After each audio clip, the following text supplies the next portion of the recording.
आपण बघितलं असेल की पाकिस्तानने आपल्या देशातले 40 अतिरेकी मारलेत आणि देशामध्ये प्रचंड रोष निर्माण झाला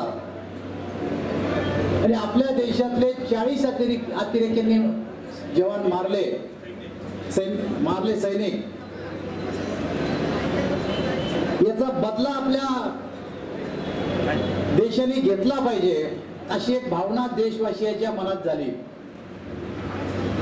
लोक चिडले, परंतु या देशाच्या प्रधानमंत्र्यांनी शांतपणाने विचार केला आणि 3 दिवसामध्ये आपल्या सैन्याने पाकिस्तानात जाऊन त्यांनी आपले 40 सैनिक मारले। आपल्या जवानांनी त्या ठिकाणी 400 अतिरेकी मारले आणि हे दाखवून दिलं की आमचं सैनिक हे काही कमी नाही।